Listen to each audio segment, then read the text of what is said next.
कीर्तन हे नवविधा भक्तीतील एक साधन आहे. सर्व संतांनी नामसंकीर्तन स्वीकारले, कारण हे नामसाधन अतिशय सोपे आहे असं जरी वाटत असलं तरी त्याला कशाचेही बंधन नाही. ज्ञानोबा माऊली म्हणतात, ते नामे सोयरे रामकृष्ण गोविंद. नुसते नाम घेण्यामध्ये बरेच अडथळे येतात, म्हणून संतांनी नामाला संगीताची जोड दिली आणि संगीत कीर्तन सुरू झाले. महाराष्ट्रात वारकरी संप्रदायाचा मुख्य गाभा म्हणजे संगीत कीर्तन. यामध्ये सामुदायिक उपासना आहे आणि ही सेवा गुरु महाराजांच्या चरणी अर्पण करण्यासाठी आज आपल्याकडे गुरु महाराजांचे दीक्षित हरिभक्त पारायण यशवंत कानडे गुरुजी भिवंडी आलेले आहेत आणि त्यांचे मी संयोजक समितीतर्फे स्वागत करून त्यांचा थोडक्यात परिचय देते. गुरुजी सामाजिक कार्यामध्येही कार्यरत आहेत.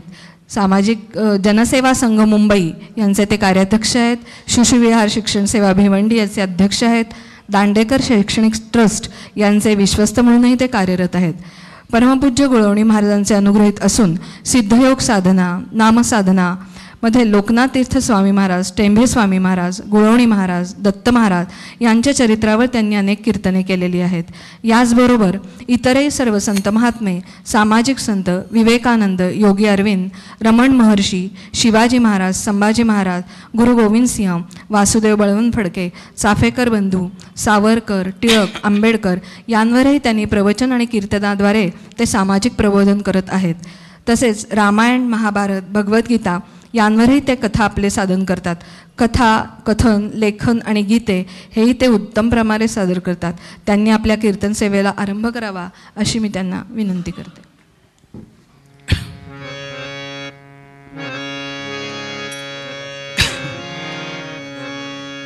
श्रीमन् महागणाधिपतये नमः. श्री सरस्वत्यै नमः. श्री गुरुभ्यो नमः. वंदु तुला प्रणवा ओंकारा. वंदु तुला प्रणवा ओंकारा. वंदु तुला प्रणवा.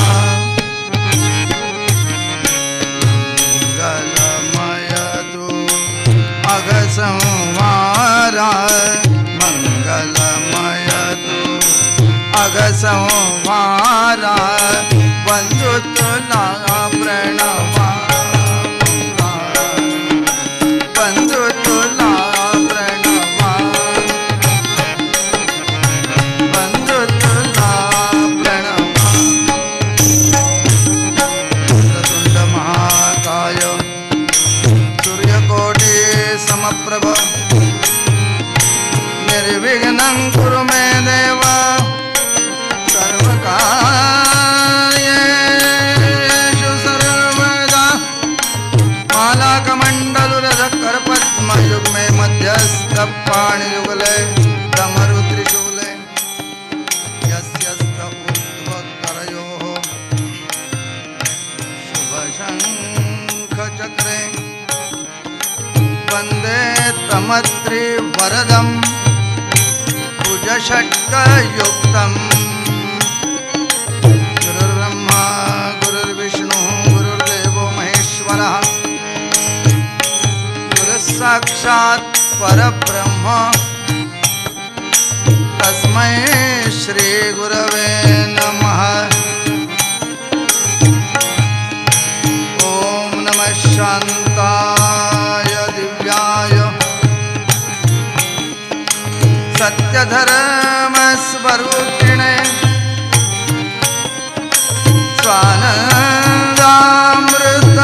स्वानन्दामृततृप्ताय वामनाय नमो नमः. वामनाय नमो नमः. वामनाय नमो नमः. वंदु तुला प्रणवा.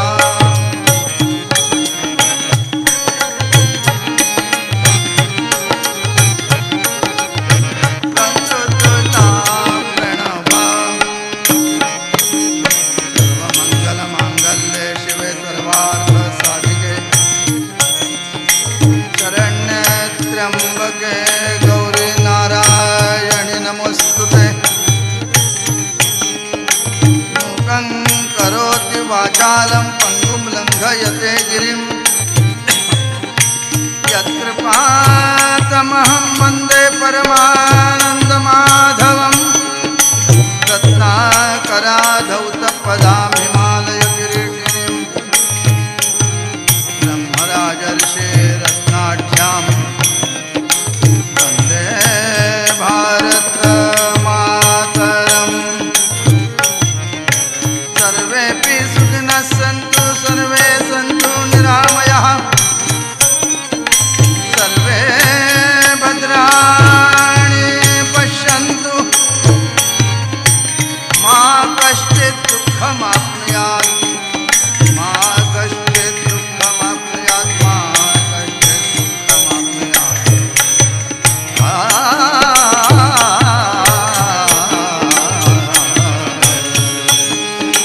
वन्दु तुला प्रणवा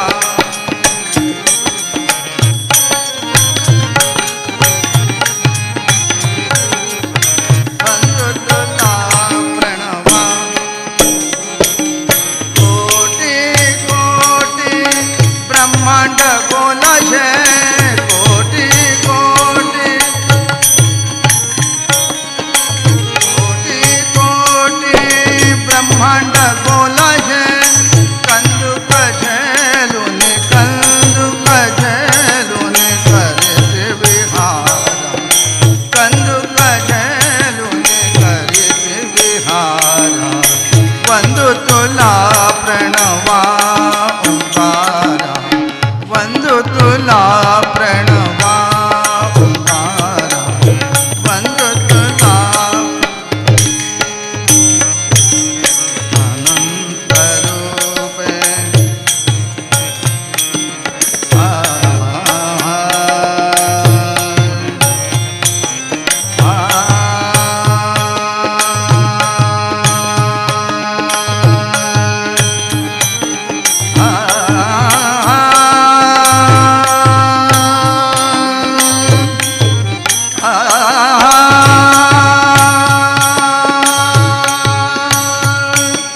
अनंत रूपे धारण करुणी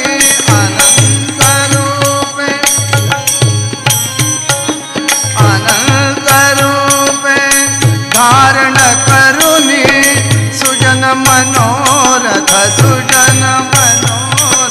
सुफल शुभकर सुजन मनोरथ सुफल शुभकरा वंदु तुला प्रणवा ओंकारा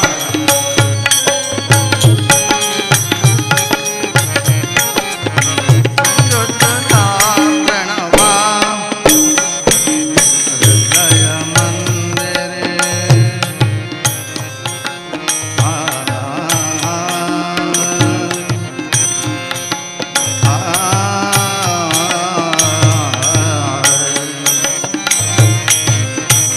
हृदय मंदिरे वास करो ने हृदय मंदिरे हृदय मंदिरे वास करो ने कीर्तन रंगी या रंग भरा कीर्तन रंगी या रंग भरा वंदु तुला प्रणवा ओंकारा वंदु तुला प्रणवा ओंकारा वंदु तुला प्रणवा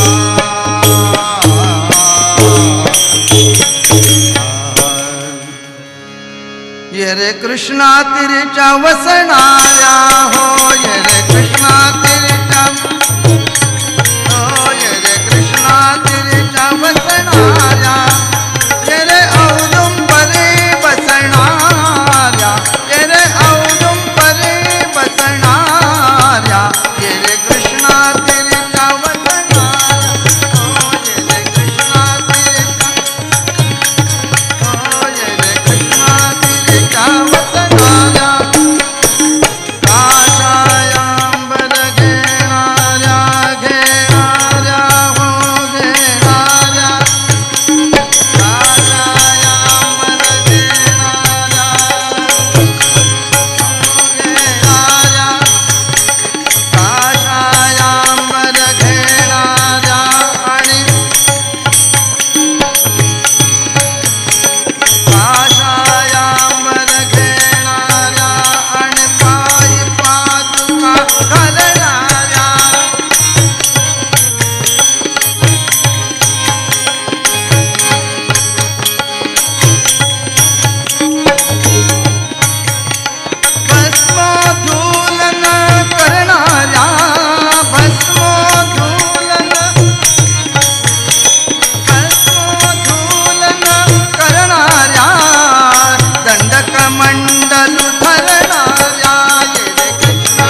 दिगंबरा दिगंबरा श्रीपादवल्लभ दिगंबरा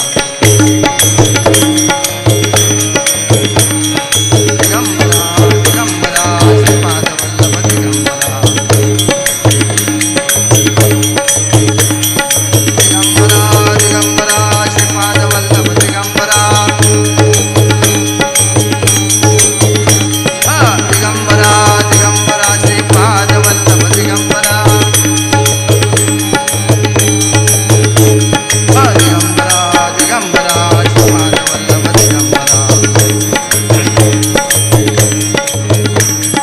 दिगंबरा दिगंबरा श्रीपादवल्लभ दिगंबरा मोरया मोरया मंगलमूर्ति मोरया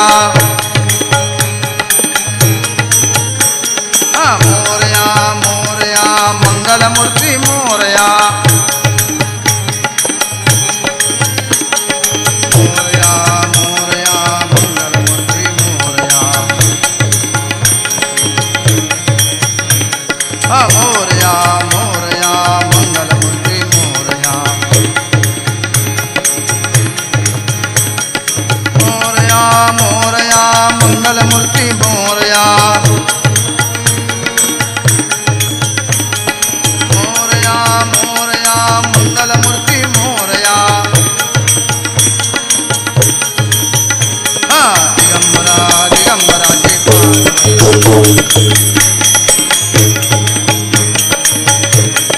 दिगंबरा दिगंबरा श्रीपादवल्लभ दिगंबरा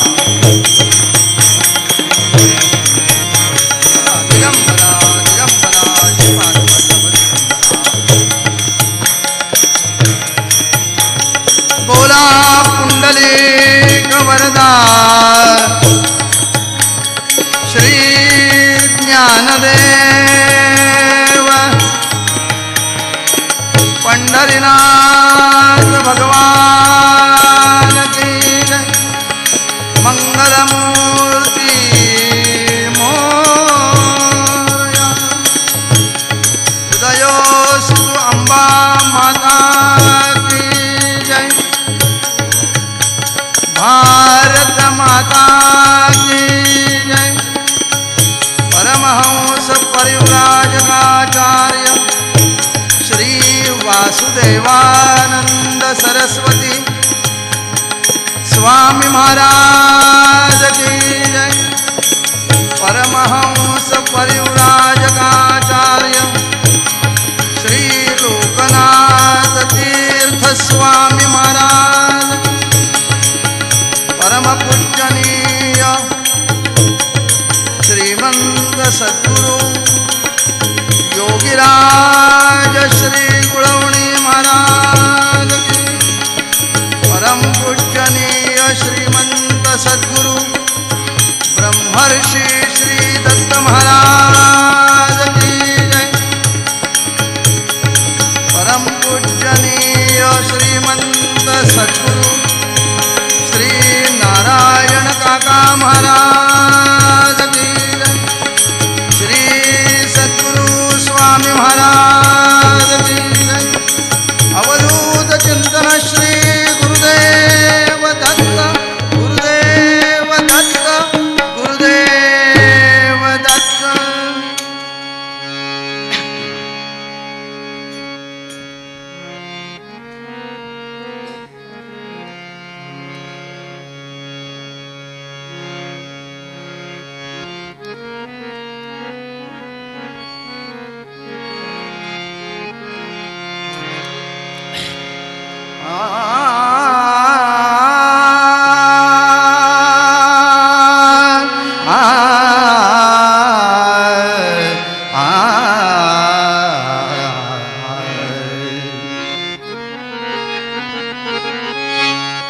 दत्तराया करू प्रथम नमन दत्तराया करू प्रथम नमन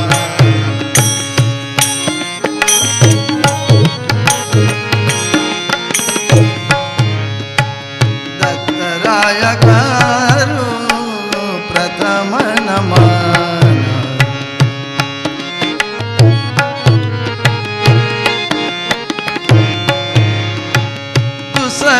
चरणा सद्गुरुचा द्वितीय चरणा सद्गुरुचा दत्तराया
आनंद अंत नाही त्यासे स्वरूप आनंद स्वरूप आनंद अंत नाही त्यासे स्वरूप आनंद अंत नाही त्यासे स्वरूप आनंद अनिर्वाच्य रूप अनिर्वाच्य रूप सद्गुरुचे अनिर्वाच्य रूप सद्गुरुचे दत्तराया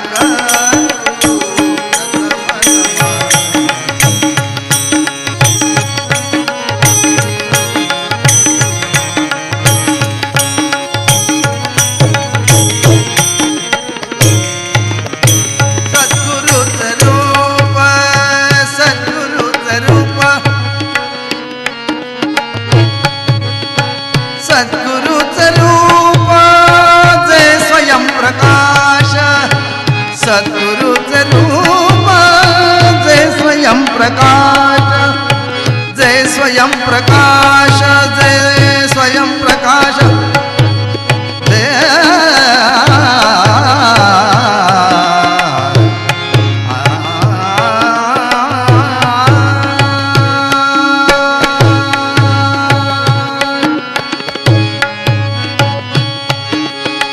सद्गुरुचं रूप जे स्वयं प्रकाश आणि दृश्य जो प्रकाश दृश्य जो प्रकाश सद्गुरूंचा दृश्य जो प्रकाश सद्गुरूंचा सद्गुरूंचा करू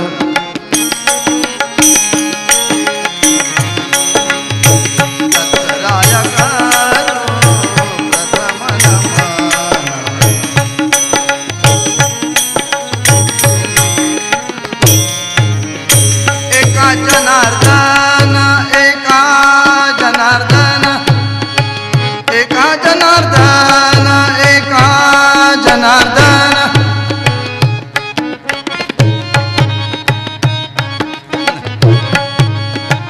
एका जनार्दन एका जनार्दन एका जनार्दन गुरु पायलीन एका जनार्दन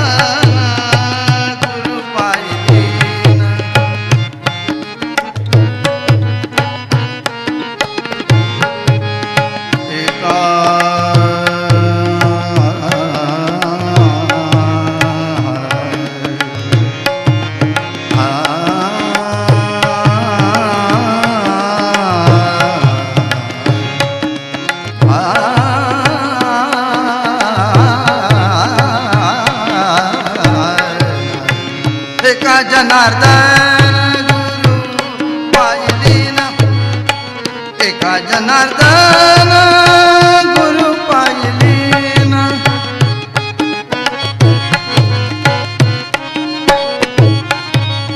ब्रह्म परिपूर्ण ब्रह्म परिपूर्ण ब्रह्म परिपूर्ण अनुभविले ब्रह्म परिपूर्ण अनुभविले दत्तराय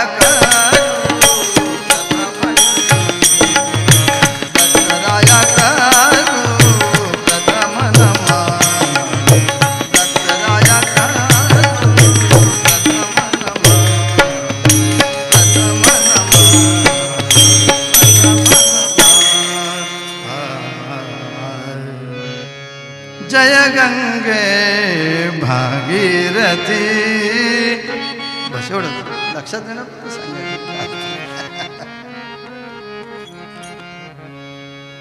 गंगेच्या काठावर ते संत आहेत. गंगेचं ते गीत पंडितराज जगन्नाथमध्ये गायलं गेलं कलावती रागात. त्याच्यामध्ये नाथांचा अभंग आपल्यासमोर ठेवला. गतवर्षी आपल्यासमोर समर्थांचा एक अभंग घेतला होता. माझी काया आणि वाणी. खरं त्या उभ्या आहेत पण त्या अभंगात बसवल्या मी. माझी काया आणि वाणी गेली म्हणाला अंतःकरणी. मी आहे जगज्जीवनी निरंतर. ऐन निर्याणाच्या वेळेला ऐन समाधीच्या वेळेला समर्थांनी म्हटलेल्या त्या उभ्या होत्या. आज नाथांचा अभंग आपल्यासमोर ठेवलेला आहे. नाथ हे श्रेष्ठ गुरुभक्त आहेत. नाथांचा जो परिचय आहे तो श्रेष्ठ गुरुभक्त म्हणून आहे. शांतीब्रह्मही त्यांना म्हणतात. त्यांचे अनेक प्रकारचं त्यांनी वाङ्मय लिहिलं, अनेक प्रकारचं कार्य केलं, पण त्या सगळ्यामधून त्यांची गुरुनिष्ठा व्यक्त होते. त्यांच्या अभंगांमध्ये गुरुभक्तीवरचे अभंगही खूप आहेत. आणि नाथ भागवतामध्ये मूळ भागवताचा 11 स्कंध 31 अध्यायांचा, त्या प्रत्येक अध्यायाचं विवरण त्यांनी एकनाथी भागवतामध्ये केलं. त्यांनी सुमारे 18,000च्या वर ओव्या आहेत त्याच्यामध्ये. या 18,000 ओव्यांमध्ये प्रत्येक अध्यायाच्या सुरुवातीला गुरूंची महती त्यांनी गायलेली आहे. प्रत्येक अध्यायाच्या सुरुवातीला, मध्ये मध्ये सुद्धा जिथे जिथे, कारण 11वा स्कंदा गुरुमहतीचाच आहे. खरं म्हणजे बराचसा भाग त्याचा गुरुमहतीचा आहे. त्यामुळे तिथे नाथांची प्रतिभा एवढी प्रसवली आहे की गुरुभक्ती म्हणजे काय हे नाथांकडनं शिकावं. गुरुभक्तीचे सगळे पैलू त्यांनी वेगवेगळ्या प्रकारे मांडलेले आहेत. आत्ता आपल्यासमोर जो अभंग ठेवलेला आहे नाथांचा, हा अभंग 101 कडव्यांचा आहे. बुवा काय थापा देता, एवढं कुठं म्हटलं तुम्ही? एवढं म्हणाल मी शिल्लक राहीन का तुम्ही कुठं ऐकायला बसणार आहात? त्या 101 कडव्यांमधल्या 4 कडवी फक्त मी निवडली त्यातली, आणि म्हणून ते आपल्यासमोर ठेवलेलं आहे की संबंध 101 अभंग कडवे म्हणायची म्हणजे माझी पाठही होणार नाहीत. कारण केस पांढरे झाले. केस पांढरे झाले की त्यांना भोकं पडतात म्हणतात. त्याच्यात जे डोक्यात भरतो ते गळून जातं सगळं. अशी त्या पांढऱ्या केसांची गंमत आहे. ज्यांचे पांढरे केस आहेत त्यांना कल्पना असेल कसं आपण विसरतो, आणि विसरण्यानं घरातनं कसं बोलणी खावी लागतात. सगळ्यांकडनं, बायकोकडनं, सुनेकडनं, मुलांकडनं, नातवांकडनं, ह्यांकडनं मजा असते. तो एक आनंद असतो. विस्मरणाचा सुद्धा एक आनंद असतो वेगळा असा. खरं म्हणजे विस्मरण ही चांगली गोष्ट आहे बरं का. पण खरं म्हणजे विस्मरणाला करता नसतो. आपण म्हणतो मी विसरलो, या व्याकरणाप्रमाणे मी विसरलो ह्या वाक्यात विसरलो एक क्रियापद आणि मी हा करता, हे खरं आहे. पण खरं म्हणजे सांगा बरं आपल्याला विसरता येतं का? ठरवून बघा आता आपण विसरायचं, ते आठवत राहतं एकसारखं. विसरणं ही खरी आक्रमक करता नसलेलं कर्मणी प्रयोगच आहे तो खरा म्हणजे. कर्म आहे ते फक्त. कधी विसरतो आपल्याला माहीत सुद्धा नसतं. आत्ता आपण समोर मी काही वेळा घरात कपाटाजवळ जातो, काय आणण्यासाठी कपाटामध्ये आलो अशी गंमत होते.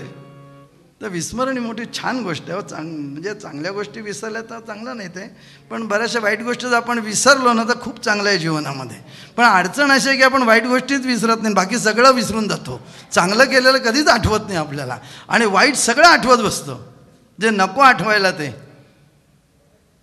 म्हणजे देवाने काही गुण असे चांगले दिलेले आहेत पण त्याचा उपयोग आपण भलत्याच ठिकाणी करतो, आणि ते बरोबर नाही. कृतज्ञता असली पाहिजे. चांगल्या केलेल्या गोष्टीची आठवण ठेवावी, वाईट केलं ते विसरून जावं, सोडून द्यावं.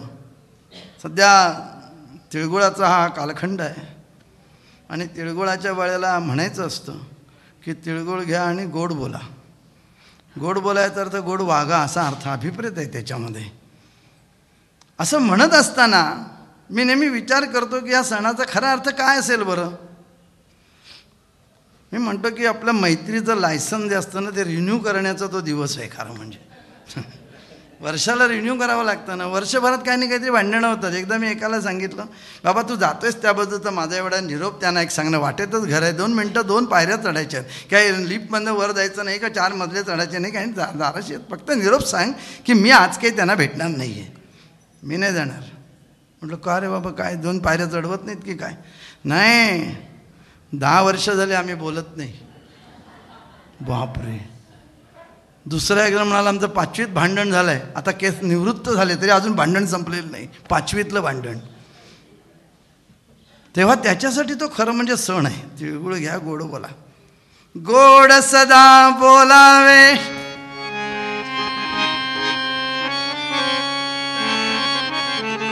काय ऑफ होतं एकदम बटन एकदम. गोड सदा बोलावे. आणि शेवटी मग महाराज म्हणतात भक्तीने रघु हाची निरोप गुरूंचा, भक्तीने रघुपतीस आळवावे रामा. गोड सदा बोलावे नम्रपणे सर्व लोक प्रिय व्हावे. आणि हाची निरोप गुरूंचा, हाची निरोप गुरूंचा, भक्तीने रघुपतीस आळवावे रामा. आत्ताच मानसपूजा पुस्तकाचं प्रकाशन झालेलं आहे. खरं म्हणजे सगळ्यात पूजा मानस असायला पाहिजेत, म्हणजे बाह्य उपचार चालू राहतील. मी नेहमी सांगतो बाह्य उपचार जे आहेत ना ती पूजा नसते. ती पूजा करत असताना तिथे मन असणं म्हणजे ती खरी पूजा झाली. त्यामुळे खरं सगळ्याच पूजा, बाह्य पूजा आणि मनातल्या पूजा दोन्ही मानस पूजाच व्हायला पाहिजेत. नाहीतर मग ते कर्मकांड होतं. अनेक जण कर्मकांड म्हणजे यज्ञ संध्या वगैरे आम्ही जे करतो ना याच्यावरतीच टीका करतात. पण कर्मकांड सगळीकडेच आहे. प्रत्येक संप्रदायामध्ये काही ना काहीतरी कर्म आहेच.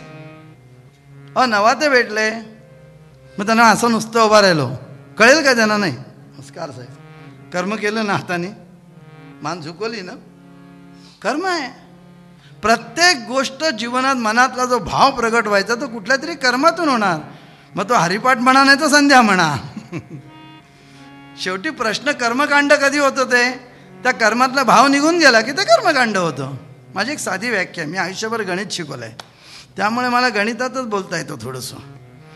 कर्म अधिक मन म्हणजे भक्ती, कर्म अधिक मन म्हणजे भक्ती, आणि कर्म वजा मन म्हणजे कर्मकांड.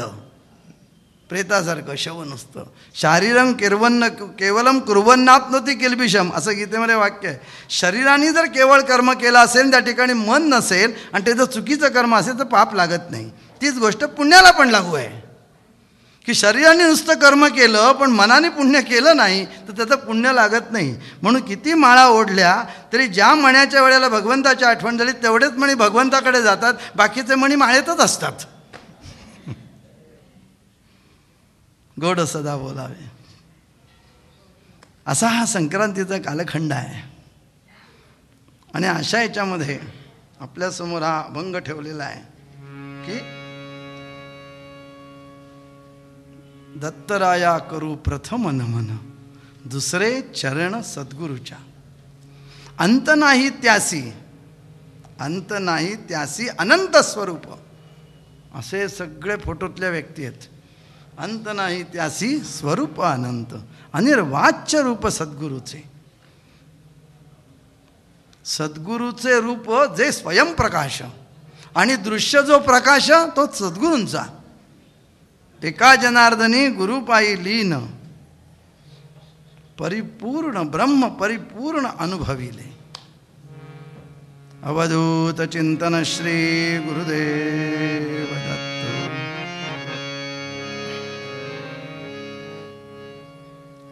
प्रश्न असा आला माझ्या मनामध्ये, या अभंगाची जी सुरुवात केली आहे त्यांनी, दत्तराया करू प्रथम नमन, म्हणजे पहिला नमस्कार दत्तरायांना, द्वितीय चरणा सद्गुरूच्या आणि दुसरं सद्गुरूंच्या चरणाला. म्हणजे पहिला मान, पहिला आदर जो आहे तो दत्तगुरूंना दिला आणि नंतर दुसरा जो आहे तो सद्गुरूंना दिला. म्हणजे हे सबऑर्डिनेट आहेत की काय सद्गुरू, असा एक विचार मनात येतो. पण मग लक्षात येतं ते असं, हे 1 आणि 2 आकडे जे आहेत नाही मोठे गमतीदार आहेत. बघा तुम्ही, राम लक्ष्मण असं ज्या वेळेला आपण म्हणतो त्यावेळेला कोणाला महत्त्व जास्त येतात, रामाला का लक्ष्मणाला? संभ्रमात पडतो आपण. म्हणजे व्याकरणामध्ये त्याला द्वंद्व समास म्हणतात. द्वंद्व समास म्हणजे ज्या 2 शब्दांमध्ये द्वंद्व नाही तो द्वंद्व समास. साधं राम लक्ष्मण द्वंद्व समास म्हणजे राम लक्ष्मण कोर्टात जाऊन भांडलेले नाहीत इस्टेटीसाठी. त्यामुळे रामलक्ष्मण ह्या हाताचा जो भाव आहे दोन्ही महत्त्वाचे आहेत. ज्या समासामध्ये दोन्ही पदं महत्त्वाचे असतात त्याला द्वंद्व समास असं म्हणतात. त्या रामही जेवढा महत्त्वाचा तेवढाच लक्ष्मणसुद्धा महत्त्वाचा, राम लक्ष्मण. म्हणून गीतेने 10व्या अध्यायामध्ये आपल्या विभूत्या सांगितल्यात भगवंताने की मी विशेषत्वाने कुठे आहे, तसा मी सगळीचकडे आहे. त्यामुळे खांब त्याचा बाप आहे भगवंताचा. खांबातून जन्माला आला ना प्रल्हादाचं रक्षण करायला. म्हणजे कराडकर बुवा सांगायचे, काय हो गावाला गेलो कीर्तनाला गर्दी किती. प्रसिद्ध पूर्वीचे कीर्तनकार म्हणजे शंकराचार्य जे होते रामचंद्र बुवा कराडकर, त्यांचे वडील नरहर बुवा कराडकर, त्यांचा विनोद आहे. कीर्तना काय गावामध्ये माणसं पण खूप हो, सगळे नरसोबाचे बाप कीर्तनाला. म्हणजे फक्त खांबो बाकी कोणीच नाही. तो देव विचार बसलाय, त्याला उठता येत नाही म्हणून काम प्रतिष्ठा केलेली आहे त्याची. देव सगळीकडे आहे पण विशेषत्वाने कुठे कुठे आहे, ज्याच्यामध्ये त्याचं विशेष प्रगटीकरण होतं तो विभूती विशेष 10व्या अध्यायात आलेला आहे. अक्षराणाम अकारोस्मी द्वंद्वं सामासिकस्य च. अक्षरांमध्ये अ पासून ज्ञपर्यंत, हळक संज्ञापर्यंत जेवढी अक्षर आहेत मराठीत देवनागरी लिपीमध्ये, त्याच्याबद्दलच भगवंत बोललेत. इंग्रजीबद्दल बोलले नाहीत ते, कारण इंग्रजी अपूर्ण आहे म्हणून. अपूर्ण आहे, मला काही कळत नाही. एकदा मी नाशिकला गेलो, आमचं सासरवाड तिथे आहे ना, तिथे एक डॉक्टरांची पाटी दिसली.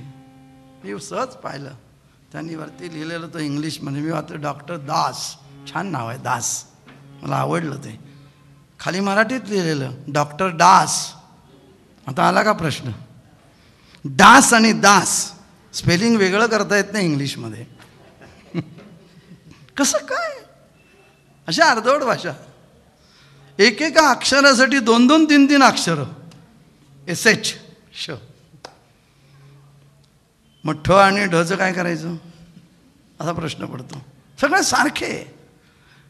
म्हणजे मानवी कंठ, असं संशोधन करणारी माणसं सांगतात की मानवी कंठातून जेवढे उच्चार करता येतात, मानवी याचा अर्थ सगळ्या जगातले मानव, जगातले सगळे कुठली भाषा बोलणारे असो, ते जे जे बोलतात ते फक्त देवनागरी लिपीत लिहिता येतं. हे देवनागरी नगरीचं वैशिष्ट्य आहे.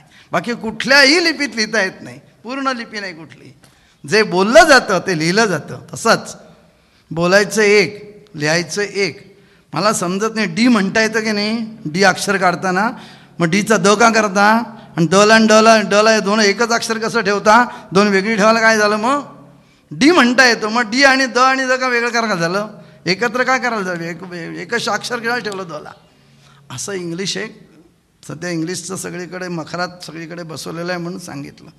ज्याचं त्यांनी सांभाळावं काय असेल ते. तर सांगायचं तात्पर्य आहे की अक्षराणाम अकारोस्मी, अक्षरांमधला अ मी आहे.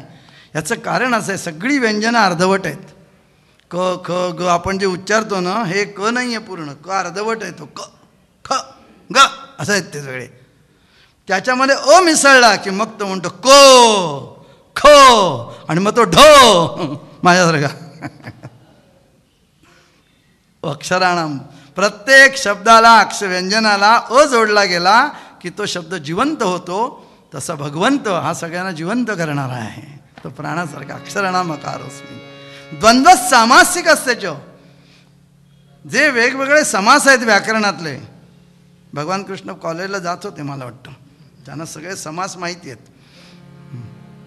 मला हे कळत नाही, एक व्याकरणात समास असतो ना, एक कागदाला समास असतो. पण ज्यावेळेला डॉक्टर प्रिस्क्रिप्शन लिहितात, प्रिस्क्रिप्शन, तेव्हा ते फाईलला कसं लावायचं माझ्यासमोर नेहमी प्रश्न असतो. इथून तिथपर्यंत सगळं लिहून टाकतात. म्हणजे लिहिलेलं औषधसुद्धा ते फाईलच्या ह्याच्यामध्ये जातो, लावलेल्या त्या लोखंडी पट्टीच्या. समास तिथलाही आम्हाला माहीत नसतो, तोही आम्ही विसरून जातो. आणि बाकी व्याकरणाचे तर काय आनंद असतो. अव्ययभाव समास आहे, इतर नंतर बहुर्वी समास आहे, असे सगळे समासाचे वेगळे प्रकार. त्यातला द्वंद्व समास जो आहे तो व्हायचं वैशिष्ट्य आहे, ज्याच्यात दोन्ही पदांना महत्त्व आहे, त्याला द्वंद्व समास असं म्हणतात. तो मी आहे असं भगवंत म्हणतो, की ज्याच्यामध्ये दोन्ही शब्दांना महत्त्व आहे. राम आणि लक्ष्मण दोघंही महत्त्वाचे आहेत. भाऊ याचा अर्थ जे भाऊ भांडतात त्यांना भाऊ नाही म्हणत. भाऊ म्हटलं म्हणजे ते दोन भाऊ चांगले प्रेमाने राहणार आहेत. बहीण भाऊ, माय बाप, बघा कसे शब्द आहेत सगळे, दोन्हीला महत्त्व आहे. आणि हे दोन्हीला महत्त्व आहे तो द्वंद्व समास. दोन्ही शब्दांना महत्त्व आहे. मग मला सांगा, ज्या घरामध्ये आई बाप आहेत, दोघांच्यामध्ये प्रेम आहे, त्यांच्यात कधी भांडण झालेलं नाही. माझ्या नवऱ्याची सिरियल चालू आहे ना काहीतरी, घरी असून सुंदरी जो सदाच बाहेरी, उच्छिष्ट वस्तू अंगीकारी तो एक मूर्ख. समर्थांना काय होतं म्हणाला, पण दोघांमध्ये प्रेम आहे चांगलं. आणि आता सुनबाई बाळंतीण व्हायला झालेली आहे, 8वा महिना लागला आहे, डोहाळ जेवण आहे. मग ती नमस्काराला आली, सासूबाईनं नमस्कार केला. सासरे म्हणून राहून दे, तिला केलं काय मला केलं काय सारखंच आहे. का? द्वंद्व नाही आहे, दोन्ही महत्त्वाचे आहेत. माय बाप, तिला काय म्हणून आम्ही दोघं एकच आहोत. द्वंद्व समासाप्रमाणे दोन्ही पदं महत्त्वाची आहेत, दोन्ही पदं सारखी आहेत, दोन्ही पदांमध्ये एक आहे. दोन कुडी, दोन शब्द फक्त वेगळे आहेत, चैतन्य त्यातलं एक आहे, त्याला द्वंद्व समास असं म्हणतात. तेव्हा कोण पहिला आणि कोण दुसरा असा भाव इथे नाही आहे. एकाला झाकावून दुसऱ्याला काढावं असं ज्याला म्हटलं जातं त्याला एक आणि दोन म्हणतात. एकाला काढावं दुसऱ्याला दाखवावं, दोन्ही सारखे आहेत. म्हणून मखरामध्ये दत्तरायांची मूर्त आहे आणि समोर सद्गुरू बसलेले आहेत दत्तरायांची पूजा करण्यासाठी आणि नाथ दर्शनासाठी आलेले आहेत. आणि ते नाथ दत्तराया करू प्रथम नयन आणि दुसरे चरण सद्गुरूच्या. दोघांना नमस्कार करताना एकच तो खरा नमस्कार आहे, दोघांमध्ये अद्वैत आहे. हे ज्याला कळलं त्याला परमात्मा कळला. उपजोनी करंटा नेणे अद्वैतवादा, उपजोनी करंटा नेणे अद्वैतवादा, रामकृष्णी पैठा कैसे निहोय, रामकृष्णी पैठा कैसे निहोय, रामकृष्णी पैठा कैसे निहोय. हरी मुखे म्हणा, हरी मुखे म्हणा, पुण्याची गणना कोण करी, पुण्याची गणना कोण करी, पुण्याची गणना कोण करी. उपजोनी करंटा नेणे अद्वैतवाद, रामकृष्णी पैठा कैसे नि होय. ज्याला जीवनामध्ये येऊन परमार्थ करून, साधना करून, पुस्तकं वाचून, पूजा करून, उपासना करून, जप करून अद्वैत कळलं नाही त्याला भगवंताच्या पायाशी पण प्रवेश नाही मिळायचा. रामकृष्णी पैठा कैसे नाही होय, त्याला पायाशी पण प्रवेश नाही मिळाला. जो सदैव भेदभाव करतो आहे, परमपूजनीय योगीराज श्री गुरुणी महाराज यांचं ते चरित्र प्रकाशित झालेलं आहे, जीवनगंगा. त्याच्या प्रस्तावनेत ती दत्त महाराजांची प्रस्तावना वाचा. दत्त महाराजांनी ते स्पष्ट म्हटलेलं आहे, भक्तीच्या स्तरावर जोपर्यंत समत्व येत नाही तोपर्यंत परमेश्वराचं दर्शन अशक्य आहे. भक्तीचं स्तर असा एकदा इतक्या वरच्या स्तरावर गेला पाहिजे की तिथे संप्रदाय संपलाच पाहिजे. सगळे संप्रदाय सारखे आहेत ही भावना निर्माण झाली पाहिजे. जसं माझी भक्ती आहे तशीच त्यांची पण भक्ती आहे, यांची पण भक्ती आहे, दोन्ही भक्त्या सारख्याच आहेत. नाही माझी भक्ती बरोबर आहे, यांचंही संप्रदाय घेतले हो कसलं काय ते काही खरं नाही त्यांचं. हे असं जे काही सगळा प्रकार आहे ना, असं कुठल्याही गुरूंनी कुठल्याही संतांनी सांगितले. संतांमध्ये कधीच भांडणं दिसत नव्हती. साधू दिसती वेगळाले स्वरूपी परिस्वरूपी मिळाले. शेगावच्या योगीराज श्री गजानन महाराजांना भेटण्यासाठी थोरले स्वामी महाराज निघाले. भेट झाली, समोरासमोर त्याने एकमेकाशी पाहिलं आणि निघून गेले. स्वामी बोलले काहीच नाहीत. बोलावं तुम्हा आम्हाला लागतं, कारण बोलल्याशिवाय आपल्याला कळत नाही या कानड्याच्या मनात काय चाललं आहे आणि काय काय नडणार आहे आपल्याला. हे नंतर बोलल्याशिवाय कसं कळणार. त्या जो बोलत नाही ना त्याचं काही कळत नाही. त्यामुळे संतांना बोलावं नाही लागत. न बोलता ते खूप काही बोलत असतात, न बोलता खूप काही बोलत असतात. शिष्याने प्रश्न विचारला आहे गजानन महाराजांना, काढून पा पोथी. तुम्ही योगी ते कर्ममार्गी आणि तुम्ही असं कसं काय म्हणलात की उद्या माझा भाऊ येणार आहे, उद्या माझा भाऊ येणार, उद्या माझा भाऊ येणार आहे. त्या गजानन महाराजांनी दिलेलं उत्तर हेच आहे. आम्ही सारी भावंडे सारी येतो झालो भूमीवरी, मुक्तीच्या मार्गावरी आणूनी सोडावया. काहीतरी तिथे वेगळा शब्द आहे, मला आठवत नाही, काढून पाहिजे. 19वा अध्याय. की आम्ही सगळे भाऊ आहोत, आलो वैकुंठीचे वासी आलो याची कारणासी, बोलिले जे ऋषीमुनी साचे भावे वर्ताया. आम्ही सगळे भावंडच आहोत एकमेकाची. भांडणं संतांमध्ये नसतात, भांडणं अनुयायांमध्ये असतात. म्हणून अद्वैत कळलं पाहिजे. म्हणून या पहिल्या चरणामध्ये गुरु आणि दत्त गुरु आणि सद्गुरू यांच्यामध्ये द्वैत नाही आहे, ते दोन्ही एकच आहेत. म्हणून पहिले मूर्तीत जी मखरामध्ये तिला नमस्कार केला आणि सद्गुरूला केला. दोन्हीला करणं, याच्यामध्ये कोणाचं कमी करणं असा त्यातला भाग नाही आहे. ज्याप्रमाणे द्वंद्व समासात दोन्ही सारखे असतात तसे या ठिकाणी हे दोन्ही सारखे आहेत. हे आपल्याला कळलं पाहिजे की शेवटी देव आणि गुरु हे दोन्ही एकच आहेत. बऱ्याच वेळेला प्रश्न पडतो, गुरु हे परमात्म्यापर्यंत न्यायचं साधन आहे का? विषय असा आहे की गुरु हे साधनसुद्धा आहे आणि गुरु हे साध्यसुद्धा आहे. पोचण्याचं ठिकाणसुद्धा गुरुच आहे आणि जायचा मार्गावर ते मार्ग सांगणारे पण साधन पण गुरुच आहेत. हे दोन्ही आहे. गुरु हे आपलं साध्यसुद्धा आहे. त्यामुळे देव आणि गुरु याच्यात भेद नाही, हे भेद नाही लक्षात. प्रेम भाव माझ्या विठोबाचा कैसा, प्रेम भाव माझ्या विठोबाचा कैसा, प्रेम भाव आपणाची देव होय गुरु, आपणाची देव होय गुरु.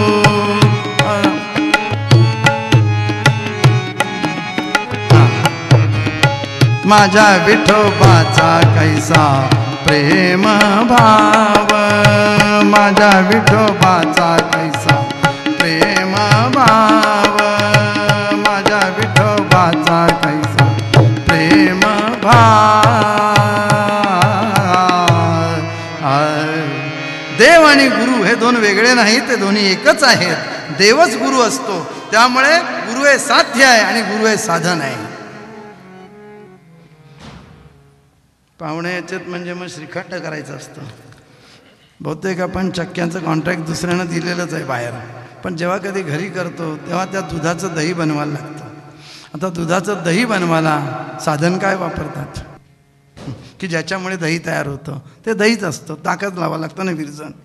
म्हणजे दह्यापर्यंत पोचायला पण दहीच लागतं. भगवंतापर्यंत पोचायला मार्गदर्शक असलेला गुरु हाच गुरु देव बनतो. आणि म्हणून गुरुर्ब्रह्मा गुरुर्विष्णू गुरुर्देव असा हा गुरु हा देवाच्या ठिकाणी आहे. आणि असा गुरु परब्रह्म स्वरूप असल्यामुळे अंत नाही त्यासी अनंत स्वरूप, त्याला अंत नाही. तो चिरंजीव आहे, कायमस्वरूपी आहे. स्थूल देहात जरी ते नसले तरी सर्व ठिकाणी आहेत. ऐन समाधीच्या वेळेला आयुष्यभर सावलीसारखा बाळगला गेलेला कल्याण समर्थांनी त्याला डोमगावला पाठवून दिला. डोमगावला पाठवून दिला. आणि थोरले स्वामी महाराज गरुडेश्वरी आले. 6 महिने महाराजांची सेवा केली. सांगितलं जा पुण्याला परत, जा पुण्याला परत. जवळ नाही ठेवत, जवळच्या शिष्याने कल्याणला पाठवून दिला. आणि समर्थ इकडे समाधिस्थ झाले. कल्याणला एवढं वाईट वाटलं, एवढा मी बरोबर महाराजांच्या असणारा, आणि आईनं वेळेला मला त्याने लांब पाठवून दिला. आला धावत धावत सज्जनगडावरती, समाधीसमोर डोका पटला. दर्शन दिल्याशिवाय जाणार नाही इथून. आता शिष्याचा हट्ट पूर्ण करावा लागला. आणि महाराज त्या समाधीतून प्रगट झाले. त्या समाधीला आजही चिरा तो दाखवला जातो. महाराज त्यातनं प्रगट झाले आणि कल्याणाला दर्शन दिलं. कल्याणाला दर्शन दिलं. अरविंद 1908 मध्ये अलीपूरच्या कारागृहात होते. 1908 ते 1909, 5 मे 1908 ते 6 मे 1909 पर्यंत अलीपूरच्या कारागृहात अरविंद होते. ही मोठी मंडळी कारागृहात गेली ना की खूप ज्ञान आणि अभ्यास करतात, मिळवतात. तर बरी आता विश्रांती मिळाली, जरा झोपा काढूया ना, मस्तपैकी खाऊ पिऊ, असं काही करत नाहीत ते. म्हणतो गीतारस्य जन्माला आलं, गीतारस्य जन्माला आलं. तसं अरविंदांनी साधना केली तिथे. आणि त्या साधनेसंबंधी अरविंद लिहितात, I had direct experience of Vivekananda's presence was when I was practicing Hatha Yoga.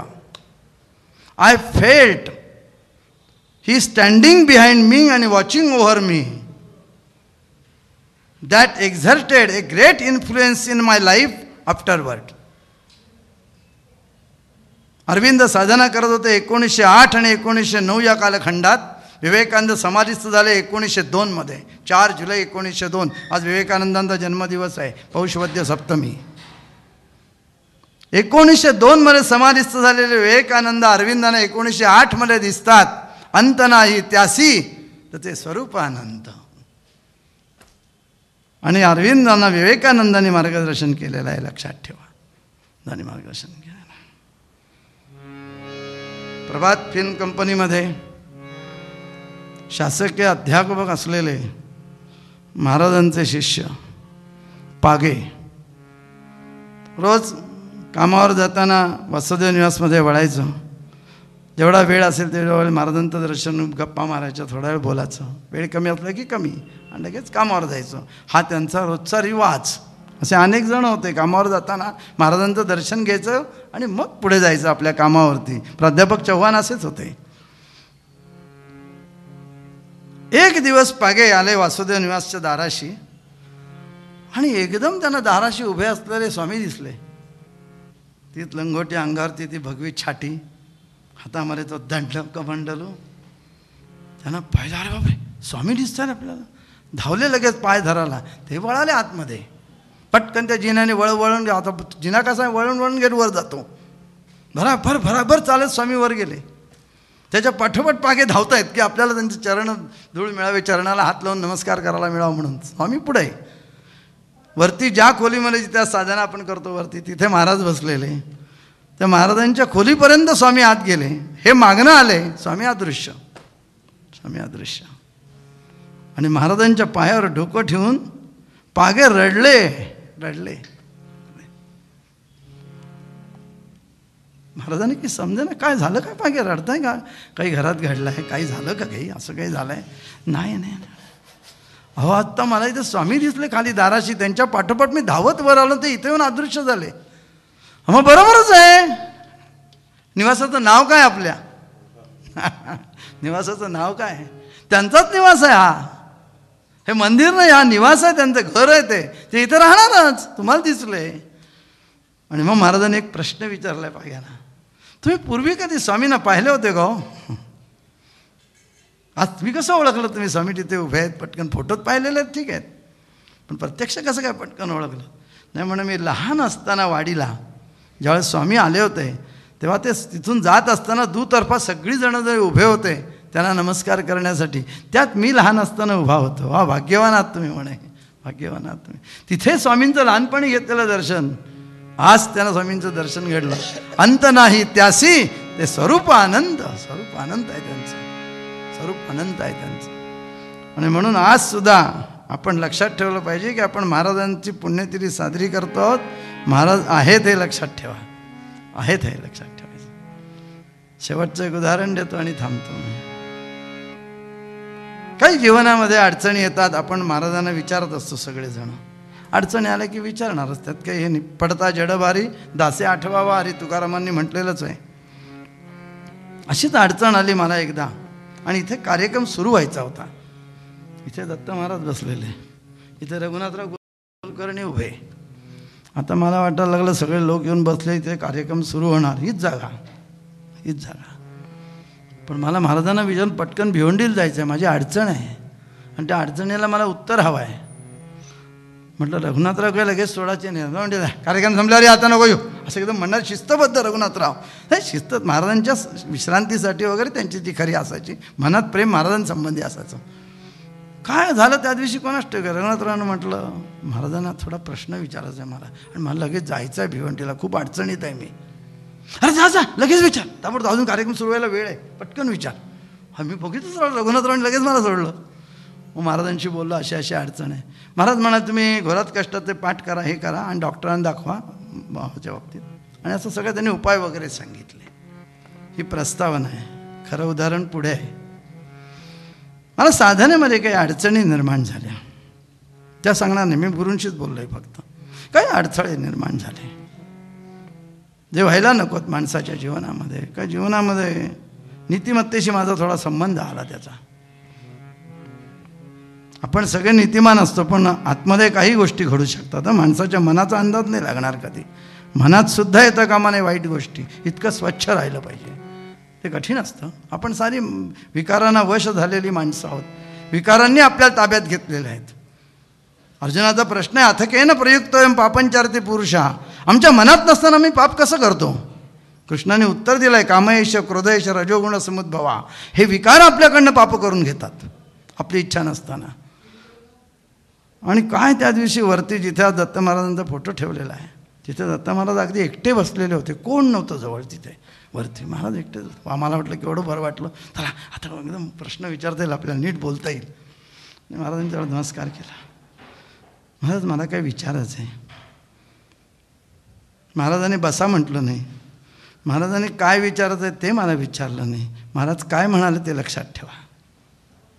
जिथे आज नारायण काकांचा फोटो आहे, तिथे पूर्वी गुरु महाराजांचा होता, तेव्हा नारायण काका होते ना, तिथे गुरु महाराजांचा फोटो होता. आता इकडे गुरु महाराजांचा, दत्त महाराज इकडे बाहेर बसायचे. दोन गुरु महाराजांचेच होते खोल्यांमध्ये फोटो.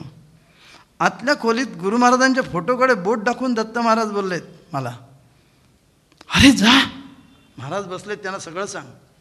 महाराज बसलेत त्यांना सांग,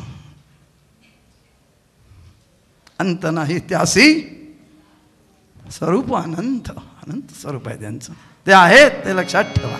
कधीही या तिथे बसा, त्यांच्याशी बोला, असल्यासारखे बोला. इतका विश्वास पाहिजे आपला. तो विश्वास जर आपला असेल तर नाथ महाराजांनी शेवटच्या वेळीच सांगितलं, एका जनार्दनी गुरुपायी लीन. आपण जर गुरुपायी लीन झालो तर परिपूर्ण ब्रह्म अनुभविले, पूर्ण परब्रह्म आपल्याला अनुभवल्याचा अनुभव मिळेल. विसोबा केतरान जो नामदेवांना दिला, रामकृष्णान जो नरेंद्रांना दिला, तो तुम्हा आम्हाला सुद्धा अनुभव येऊ शकतो. इतकं गुरुच्या ठिकाणी आपल्याला फक्त लीन होता आलं पाहिजे. प्रेमात राम रमतो, प्रेमाला मोल ना जगा माझे, हाची निरोप गुरूंचा, गुरुरायाला तहान प्रेमाची.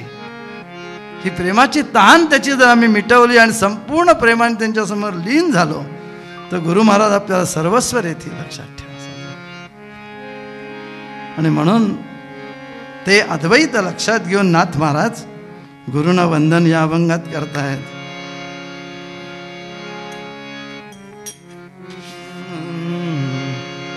दत्तराया करू प्रथम नमन,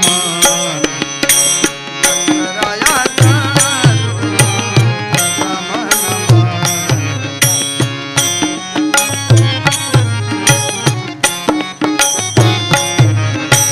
द्वितीय चरण सद्गुरुच्या, द्वितीय चरण सद्गुरुच्या, दत्तराया करू प्रथम नमन.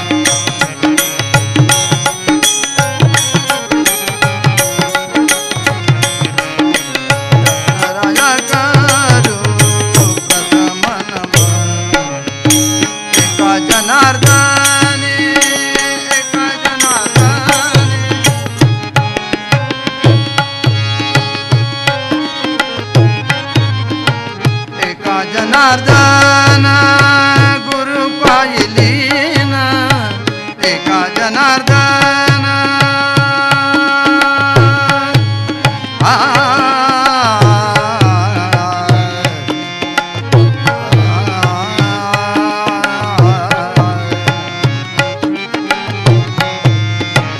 एका जनार्दन गुरु पायलीन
वाळवंटात जरा कुठेतरी हिरवळ असलेली बरी असते. आता कानड्याचा भसाड आवाज आहे, नडतोच आहे, तो अजून नडणार आहे पुढला, तर मध्ये हिरवं पेट पाहिजे ना. नवा त्यांच्या आवाजात काय ती नवं आणि चांगल्या गोड आवाजात आपण थोडं ऐकूया.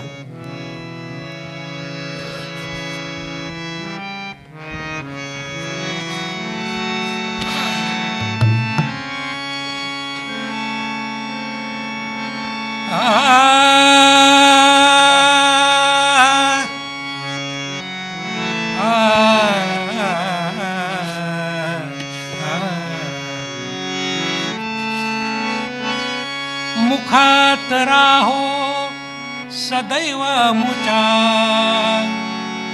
मुखात राहो सदैव मुचा, मंगलमय ते नाम राहो, मंगलमय ते नाम. श्रीराम जय राम जय जय राम, श्रीराम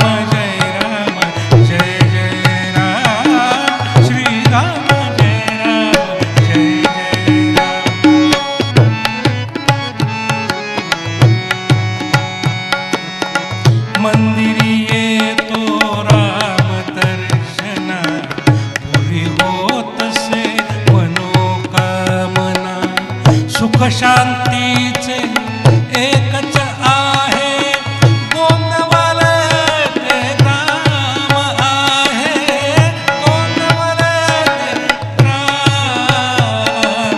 श्रीराम जय जय राम, श्रीराम जय राम जय जय राम, श्रीराम जय राम.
परंपरेप्रमाणे सगळ्यांनी आपण सद्गुरूंचं नाम जपूया आणि मग कथाभागाकडे बोलूया.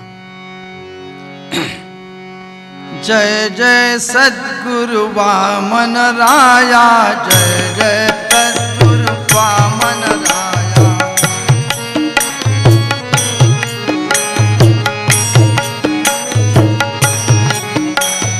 जय जय सद्गुरु वामन राया, जय जय सद्गुरु वामन राया.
उद्धरिलो का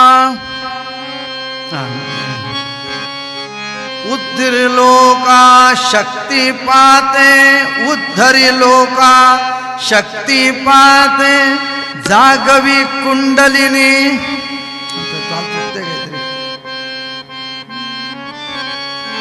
उद्धविलो का शक्तिपाते, जागवी कुंडलिनी.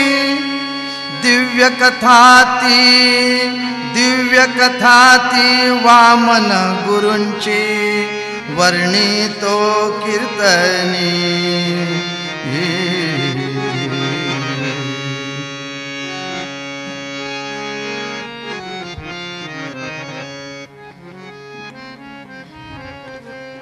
ज्या महापुरुषांनी 50 वर्ष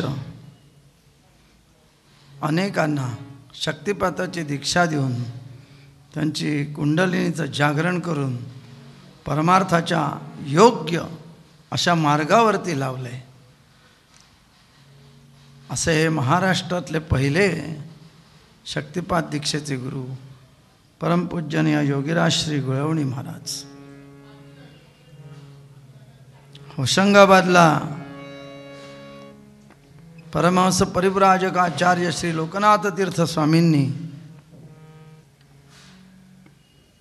गुरु महाराजांना दीक्षा दिली आणि नंतर गुरु महाराज बार्शीला परत आले 1922.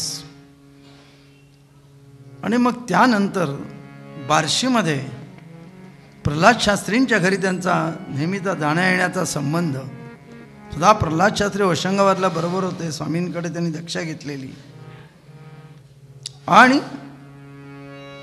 त्यांच्या पत्नींना सौभाग्यवती गोपिकाबाईंना इच्छा झाली की आपणही दीक्षा घ्यावी, आपला परमार्थ आपण समृद्ध करावा. आणि म्हणून त्यांनी गुळवणी महाराजांजवळ विषय काढला की आपण, तेव्हा काय ते गुळवणी महाराज नव्हते, मास्तर होते, शाळेमध्ये शिक्षक होते तिथल्या. म्हणजे स्वामींना सांगा ना मला पण दीक्षा द्या म्हणून.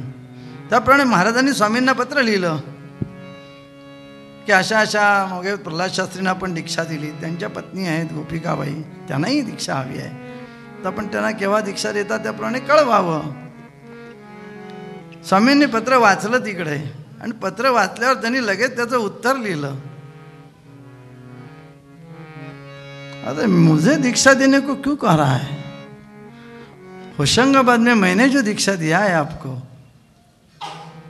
वो दीक्षा आपके लिए नहीं है, सिर्फ दूसरों को दीक्षा देने का अधिकार मैंने आपको प्रदान किया है. आप ही शुभ दिन देखकर गोपिकाबाई जी को दीक्षा दीजिए. त्याने माहितीच नव्हतं आपल्याला दीक्षाधिकार दिलाय. हा आपल्याला दीक्षा दिली, आपण जसे अनुग्रहित शिष्य आहोत तसे आणखीन या होतील. लोकनाथ तीर्थ स्वामी महाराजांनी पहिल्यांदा महाराजांच्या ह्याच्यातलं गुरुत्व जागृत केलं. भिक्षा लघुत्वाची घेई आणि गुरुत्वाचे दान करे. गुरुत्वाचं दान केलं त्यांनी, दान केलं, गुरुपदापर्यंत नेलं महाराजांना. आणि महाराजांनी पहिली दीक्षा ही सौभाग्यवती गोपिकाबाईंना दिली. काय त्या घराण्याचं भाग्य असेल. म्हणून त्यांचे नातू आज शरदभाऊ जोशी महाराज ते कार्य सांभाळत आहेत. तेवढा आपल्या सगळ्यांचा आनंद आहे. 3 पिढ्या सतत या पीठाची सेवा करतायत. 3 पीठावर असं भाग्य मिळाला. ज्ञानदेव म्हणे नामजपा हरीचे परंपरा त्याचे कुळशुद्ध. अशी आराधना केल्यानंतर संबंध पिढीच्या पिढ्या सगळ्या पुढल्या परंपरेतल्या शुद्ध होऊन जातात. अशी शुद्धी त्यांना मिळाली, ते आपल्याला मिळवण्यासाठी प्रयत्न करतायत. महाराजांच्या चरणी आपण प्रार्थना करूया अशीच सेवा त्यांच्या पिढीमध्ये सतत चालू राहून दे. याच्यासारखा दुसरा आनंद नाही. आणि अशा अनेकांना आशीर्वाद देत महाराजांनी 50 वर्ष पूर्ण झाली. 1924 साली दीक्षा दिली, अनंत चतुर्दशीला. ती सुद्धा 16-17 वर्षापूर्वी अनंत चतुर्दशीला थोरले स्वामी महाराजांना दीक्षा दिली होती. आणि पहिली दीक्षा दिली गोपिकाबाईंना ती सुद्धा अनंत चतुर्दशीला. बापूसाहेब कुबड्यांनी जो त्रयदर्शन लेख लिहिला त्यात एक खूप सुंदर वाक्य उच्चारलं आहे गुरु महाराजांसंबंधी. अनंत चतुर्दशीला स्वामी महाराजांनी गुळवणी महाराजांना मंत्रदीक्षा दिली आणि ती मंत्रदीक्षा दिल्यानंतर त्या मंत्रदीक्षेचं वर्णन करताना बापूसाहेब कुबडे लिहितात त्या लेखामध्ये, अनंताच्या कल्याणाची किल्ली वामनांच्या हातात दिली. तो अनंत आहे गुरु, त्या अनंताने या सगळ्या अनंतांच्या कल्याणाची किल्ली त्यांच्या हातात दिली. ती किल्ली त्यांनी स्वतःजवळ ठेवली नाही, पण त्या किल्ली वापरून सगळ्या तुम्हा आम्हाला त्यांना अनुग्रहित केले. परंपरेने अनुग्रहित होतील याची व्यवस्था केली परंपरेने. हा असा शाश्वत असलेला असला प्रवाह वाहतो आहे, जो आटणार नाही कधी असा प्रवाह वाहतो आहे. जेवढी तुमची आमची पुण्य वाढेल ना तेवढा प्रवाह जोरात वाहील. जेवढे आपण या कार्यामध्ये सामील होऊ ना तेव्हा हा प्रवाह आणखीन मोठा वाढेल. गंगेसारखा मोठा प्रवाह व्हायला लागेल. फक्त ही जीवनगंगा त्यांच्यापुरती मर्यादित न ठेवता त्या जीवनाच्या गंगेच्या पाण्यात तुम्ही आम्ही सुद्धा नाहिलं पाहिजे. तुम्ही आम्ही सुद्धा त्या गंगेला वाढवण्यासाठी प्रयत्न केले पाहिजे. तुमच्या आमच्या प्रयत्नाची गुरूंना अत्यंत आवश्यकता आहे, लक्षात ठेवा. गेले काही दिवस या ठिकाणी सोहळा उत्तम प्रकारे चालू आहे असं मला कळलं. खूप सगळेजण रमलेत आणि असं पवित्र वातावरण या ठिकाणी निर्माण झालेलं आहे. का नाही होणार? ही सृष्टी निर्माण करण्यासाठी भगवंतांनी ब्रह्मदेवांच्या हातात 4 वेद दिले. भगवंतांनी जे पवित्र ग्रंथ ब्रह्मदेवांच्या हातात दिले त्या 4ही ग्रंथ या ठिकाणी म्हटले गेले. बघा तुम्ही काय असेल, काय इथे भारलेलं वातावरण असेल. इथे येणारा प्रत्येक माणसाला त्या वातावरणाचा प्रसाद मिळणार आहे. उद्या मिळणारा तो प्रसाद वेगळा. खरं म्हणजे भारलेल्या वातावरणातच आपल्याला एक प्रसाद मिळून जातो आणि तो सगळ्यात प्रसाद महत्त्वाचा आहे. ऋग्वेदाचं झालंय 2 भाग, यजुर्वेदाचे 4 भाग, अथर्ववेदाचे 2 भाग आणि सामवेदाचे 4 भाग. एवढं सगळं पारायण इथे कुठे मिळत नाही, लक्षात ठेवा. एक वेद म्हणणारे सापडत नाहीत. आता अशी स्थिती आहे. इथे 4ही वेद आपल्याला ऐकायला मिळावेत, बघायला मिळावेत, समजून घ्यायला मिळावेत, त्या वातावरणामध्ये राहायला मिळावं. केवढं आपल्या सगळ्यांचं भाग्य आहे. सगळं हे भाग्य ज्यांच्यामुळे मिळालं ते परमपूज्य श्री योगीराज गुळवणी महाराज. 1924 पासून ते 1974 पर्यंत 50 वर्ष, 49 वर्ष 4 महिने झाले असतील. ह्या एवढे वर्ष त्यांनी इथे कार्य केलं आणि सगळ्यांना दीक्षा देऊन अधिकारी बनवले परमार्थाचे. कुठेही दीक्षा देताना कमी जास्त पाहिलेलं नाही, ना त्याची जात पाहिलेली, ना त्याची भाषा पाहिलेली, ना त्याची धर्म पाहिलेला. मुसलमान सुद्धा त्यांचे अनुग्रहित आहेत, लक्षात घ्या. असा मनुष्य शेवटी थकला, शरीर आहे थकणार, आणि जाणवलं त्यानं कधीतरी. आणि म्हणून त्यांनी स्वामी स्वरूपानंदानं पत्र लिहिलं. आर्याचे स्वर द्या. स्वामी स्वरूपानंदानं पत्र लिहिलं, स्वामी महाराज आपल्या भेटीची इच्छा आहे, परंतु प्रकृती साथ देत नाही आहे, त्यामुळे भेटायला येता येणार नाही. फक्त एक इच्छा आहे, तेवढी आपण पूर्ण करा. अखेरच्या क्षणी स्वस्वरूपामध्ये लीन होऊन सोहमचं विस्मरण होणार नाही, यासाठी आपले आशीर्वाद मला हवे आहेत. आशीर्वाद हवे. स्वरूपानंदाने पत्र वाचलं. अरे ज्याच्याकडे सर्वस्व आहे त्याला मी कसले आशीर्वाद द्यायचे? स्वरूपानंद उत्तर लिहितात त्या पत्राला, जो महात्मा सदैव स्वस्वरूपी लीन आहे त्याला अखेरच्या क्षणी सोहमचं विस्मरण होईलच कसं? वामनांच्या पत्राला उत्तर स्वरूपानंद ते लिहिती. वामनांच्या पत्राला उत्तर ते स्वरूपानंद ते लिहिती. सोहमचे विस्मरण नाशक्य त्या जे स्वस्वरूपी असती.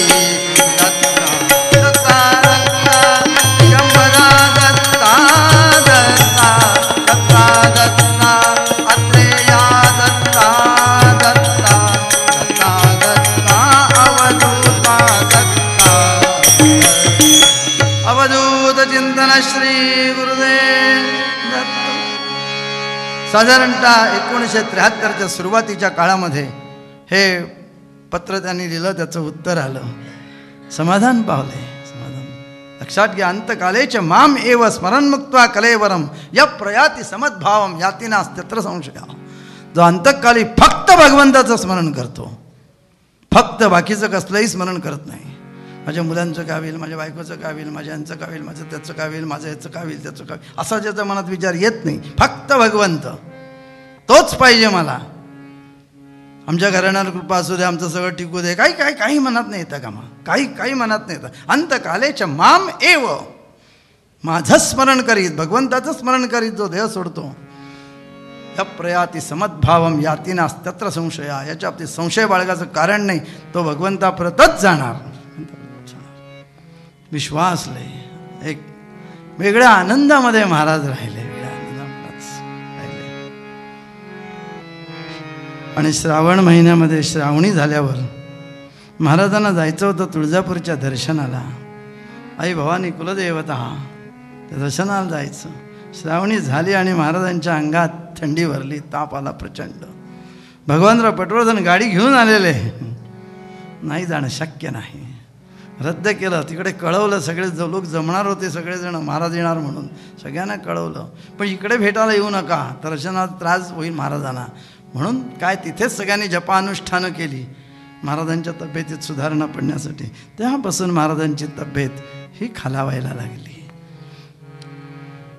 तरीही द्वादशीला, गुरुद्वादशीला वाडीला जाऊन आले. आश्चर्य आहे वाडीच्या बाबतीत की ते पहिल्यांदा सातारला कोडणीकर गुरुजींच्याकडे गेले. त्यांच्या घराच्या 4 पायऱ्या चढताना त्यांना कोडणीकरांचा हात धरावा लागला, इतका दम लागला होता त्यांना. आणि वाडीला गेल्यावरती काय देहावर सत्ता त्यांची काळावर. वाडीला गेल्यावरती त्या आजारपणाला सांगितलं, वाडीत यायचं नाही, तू बाहेर तिकडे. हां. आणि वाडीच्या घाटाच्या पायऱ्या सहज चढत होते रोज आंघोळीला. माणूस तोच जो सातारला कोडणीकरांच्या घरी 4 पायऱ्या चढताना हात घेतो, तोच मनुष्य घाटाच्या पायऱ्या चढतो. आजारपण बाहेर ठेवून दिलं तिकडे. त्याच काळात मंडपाचं उद्घाटन झालं. सगळ्याजण त्यांना ओवाळायला येत होत्या म्हणून प्रत्येकाला 1-1 रुपये ओवाळणी द्यायची. अशा ओवाळण्या 500 रुपये झाली. म्हणजे किती झाली? स्त्रिया रांगेत होत्या बघा तुम्ही. असं सगळं करून वाडीहून ते परत आले. वाडीची शेवटची भेट त्यांची झाली व्यवस्थित. आणि वाडीहून परत आल्यानंतर डिसेंबर महिन्याच्या 18 तारखेला त्यांना उचकी लागली. उचकी एवढी लागली की ती उचकी थांबेच ना. वैद्य इंजिनियर जे आहेत त्यांनी त्यांना सांगितलं, तुम्हाला एक उपाय सांगू का म्हणे, जरा कठीण आहे, करणार का म्हणे. करीन, आता काय उपाय आहे करायचं. हरभऱ्याची जी फुलपटं असतात ना, ती चिलमीत भरायची, पेटवायची आणि चिलमी मोडायची, उचकी बसते. महाराज म्हणाले करा. आपण काय तंबाखूची चिलीम नाही ओढतो, हरभऱ्याच्या फलपटांची आहे. मारकत नाही. हरभऱ्यांच्या फलपटाची चिलीम ओढली, चिलीम घेतली हातामध्ये आणि महाराज विनोदी त्यांनी पटकन म्हटलं, काढा फोटो महाराज चिलीम ओढताना. तरी ती 26 डिसेंबरपर्यंत टिकली. इतकी ती उचकी ती त्यांची चालू होती. त्याच काळात त्यांचा 87 पूर्ण 88 वर्षात पदार्पणाचा 22 डिसेंबरला मार्गशीर्ष त्रयोदशीला वाढदिवस झाला. महारुद्राभिषेक झाला आणि डिसेंबर महिना संपला. जानेवारी महिना उजाडला. जानेवारी महिन्याच्या सुरुवातीलाच त्यांनी प्राध्यापक चव्हाणांना सांगितलं, या पायाला असंख्य लोकांनी नमस्कार केलेले आहेत, मी नमस्कार घेण्याचं योग्य आहे का. महाराज शेवटपर्यंत विनम्र होते. लक्षात घ्या, कधी त्यांना गर्व अहंकार शिवलाच नाही आहे, शिवलाच नाही. त्यांच्यावर संन्यासाचा विषय काढला, काय उत्तर द्यावं महाराजांनी. महाराजांनी होतं, माझे 2 गुरु संन्यासी होते. तुम्ही लगेच मग तिसऱ्याने संन्यास घ्यायला काय हरकत आहे. माझे 2 गुरु संन्यासी होते, त्यांचा मी शिष्य आहे, तो शिष्य म्हणूनच मी राहावा. लक्षात घ्या, जाण्यापूर्वीची त्यांची स्थिती आहे. मी एवढा मोठा गुरु आहे, माझे एवढे शिष्य आहेत. नमे मृत्यू शंका नमे जाती भेदा, पिता नैव मे नैव माता न जन बंधून मित्रं गुरु नैव शिष्य चिदानंद रूप शिवोम. मी कोणाचा गुरु नाही, गुरु नाही. ही अवस्था असली पाहिजे. महाराज दीक्षा देतील असं म्हणायचं ते. महाराज दीक्षा देतील, स्वामी दीक्षा देतील. म्हणून संन्यास नाही घेतला त्यांनी. मी त्यांचा शिष्य असाच राहिलो पाहिजे, मी जसा शिष्य होतो तसाच असलो पाहिजे. ही त्यांची जी लीनता आहे, नम्र झाला भूता त्याने कोंडिले अनंता, म्हणून भगवंत त्यांच्या हृदयात बांधला गेला. अशा अवस्थेमध्ये म्हणून मग त्यांनी ठरवलं की ज्या पायाने सगळ्यांनी नमस्कार केला, हे पाय चांदीचे करून भगवंताला अर्पण करावेत. आणि चव्हाणांना सांगितलं चिंचवडच्या मोरयाला हे पाय अर्पण करायचेत. म्हणून त्यांनी लाकडी पाय आधी करून आणले आणि त्या डिझाईनमध्ये चांदीचे पाय बनवले. आणि 1 जानेवारी 1974 या दिवशी त्या पायांचं मंगलमूर्ती मोरयांना समर्पण झालं चिंचवडला. मंगलमूर्ती मोर त्वं मूलाधार स्थितोसी नित्यम. तो कुठे आहे, त्याचा पत्ता काय? तो मडला नाही आहे, मोरगावला नाही आहे, अष्टविनायकाच्या ठिकाणी नाही आहे, तो मूलाधार स्थित आहे. तो तुमच्या आमच्या ठिकाणी मूलाधारात सर्वांच्या ठिकाणी आहे. असा मंगलमूर्ती, त्याला चरणांचं अर्पण करून या चरणांना ज्यांनी ज्यांनी नमस्कार केले ते सगळे नमस्कार मंगलमूर्तीकडे पाठवून दिले. या सगळ्यांचं मंगल करून टाक, मंगल करून टाक. काय भावना असेल शेवटी, काय भावना असेल. ही श्रेष्ठ भावना त्यांच्या ठिकाणी होती. 4-5 जानेवारीला धुंडा महाराज त्यांना भेटले. धुंडा महाराजांच्याबरोबर काही चर्चा झाली प्लॅन्सेटवरती त्यांची. काय झाली चर्चा, अच्युतराव पोटभर लिहितात की ते दोघंच बोलले असल्यामुळे आम्हाला कोणाला बाहेर कळलं नाही काय चर्चा झाली त्यांच्यात ती. त्यामुळे ती चर्चा काही कळली नाही. आणि असं करता करता करता 13 जानेवारीला एक घटना घडली. 13 जानेवारीला सकाळच्या वेळेला डॉक्टर केरूर, प्राध्यापक चव्हाण आणि प्राध्यापक जोशी, गोविंद जोशी हे आलेले होते भेटायला. महाराजांनी विषय काढला सहजच, काय उत्तरायण केव्हा सुरू होत आहे. काय महाराजांना माहीत नाही का आज 13 तारीख आहे, उद्या 14 तारीख आहे, उद्या मकर राशीत सूर्य जायचं आहे, मग उत्तरायण सुरू होणार आहे. तरी त्यांनी विचारलं उत्तरायण केव्हा सुरू होत आहे. हे लोकांच्या लक्षात यावं की मी उत्तरायणाची वाट बघतोय. अग्निर्ज्योतिष षण्मासा उत्तरायणम तत्र प्रयाता गच्छन्ति ब्रह्म ब्रह्मविदो जना. जो उत्तरायणामध्ये जो योगी वर जातो तो भगवंताप्रत जातो.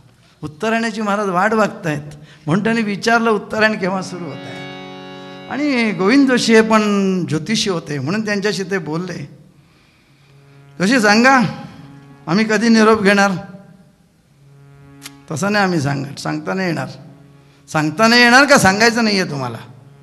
महाराज होते ते. तसं काही नाही महाराज, सांगू शकतो, सांगा. चव्हाण आणि ते बघा ऐकत बसल्या, ते सांगणार आणि ऐकणार. कोणी विचारलंय का कधी माझं मरण कधी आहे. कोणी विचारतं का. हे मरण कसं टळेल हे सगळे विचारतात. मग राहूचा जप करा, मंगळाचा जप करा, मृत्युंजयाचा जप करा, सगळे जप करतात. शेवटी माणसं दाराशी जमतात ती जमतातच. गोविंद जोशी म्हणाले महाराज खरं सांगू, ज्या दिवशी तुमच्या हातामध्ये देवीची मूर्त येईल त्याच्या 3ऱ्या दिवशी तुमचं निर्याण आहे. ठीक आहे म्हणे. 13 जानेवारीला पुण्यामध्ये महाराजांचं एक अनुग्रहित आडनाव मोठं विचित्र आहे, मिरपे मला वाटतं, विरपे हे आलेले होते. डेक्कन जिमखाना एका लॉजमध्ये ते उतरले आणि त्याच ठिकाणी नेमके कारवारचे एक अनुग्रहित आले. त्यांच्याशी गप्पा झाल्यामुळे कळलं की हे पण महाराजांचे अनुग्रहित आहेत. आणि त्यांच्याशी अनुग्रहावरती गप्पा झाल्यानंतर मग ते म्हणाले मला महाराजांचं मूळ स्थान पाहायचं आहे की जिथे महाराज नारायणपेठेत राहत होते. चला म्हणे जाऊ आपण. आणि मग म्हणे वासुदेव निवासमध्ये जाऊ. म्हणून ते तिथे गेले नारायणपेठेमध्ये. आणि तिथे शंकर पुरुषोत्तम पंडित महाराजांच्या वरतीच राहत होते. तिथे त्यांना ते भेटले आणि त्यांनी महाराजांचं स्थान पाहिलं. आणि मग तिथे विष्णुपंत सागडे म्हणून दुसरे महाराजांचे शिष्य मोठे जुने ते तिथे बसलेले, त्यांनाही भेटले. आणि त्यांच्याजवळ त्या कारवारच्या शिष्याने एक विषय काढला. तो म्हणे तुम्ही आता सगळे महाराजांच्या जवळचे आहात, ते तुम्हाला एक विषय विचारतो की मध्यंतरी मी एकदा जंगलात गेलो, वारुळात पाय अडकला म्हणून तो पाय काढला तर त्या वारुळातनं एक मूर्त मला देवीची सापडली 3.5 इंच उंचीची. ती देवी कोणती आहे मला काही माहिती नाही. मी आपली उचलून घेतली, घरी आणली, स्वच्छ धुतली वगैरे. आणि मला हवी आहे की ही मूर्त कुठल्या देवीची आहे. विष्णू सागडे वगैरे म्हणून आपण महाराजांनाच विचारू. प्राध्यापक जोशी इकडे सकाळी सांगून जातात, ज्या दिवशी हातात देवीची मूर्ती येते तिसऱ्या दिवशी तुमचं निर्याण आहे. आणि इकडे हे आमचं ठरलं. आणि त्याप्रमाणे सगळे 4घही जण वासुदेव निवासमध्ये आले. त्यावेळेला प्राध्यापक चव्हाण गीत म्हणत होते, काय वेळ नाही राहिलो.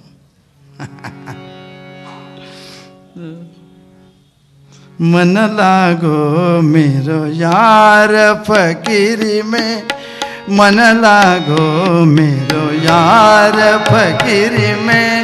महाराजांच्या सूचनेवरून प्राध्यापक चव्हाण त्यांचं आवडतं फकीरीचं गाणं म्हणतायत. मन लागो मे यार फकीरी में, मन लागो मेरो यार फकीरी में.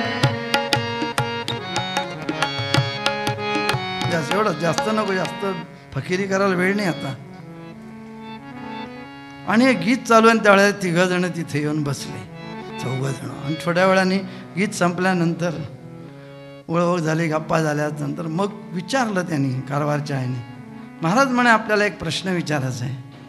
हे अशी मूर्त मला मिळालेली आहे, आपण बघा आणि सांगा मला. काय मूर्तीसारखी असणार, काय मोठं असतं त्याच्यात. चव्हाण वगैरे सगळे तिथे बसले, गडहिंग्लजकर बसलेले, करणार काय. नाही पण महाराज तुम्ही घ्या म्हणून विष्णू पण सगळ्यांनी त्यांच्या हातातच दिली. सांगा ही मूर्त कसली आहे. अहो मूर्त देवीची आहे, देवी कुठली का असे ना, तिला अभिषेक करा म्हणजे झालं काम. ते हातात मूर्त आल्याबरोबर चव्हाणाने महाराजांकडे पाहिलं, गडहिंग्लजकरांनी पण महाराजांकडे पाहिलं. बाकीच्यांना काही कळलं नाही, चव्हाणे काय भानगड बघतायत काय. आणि मग महाराजांनी नुसतं डोळ्यानं सांगितलं, गप्प बसायचं, बोलायचं नाही, संपला विषय तिथे.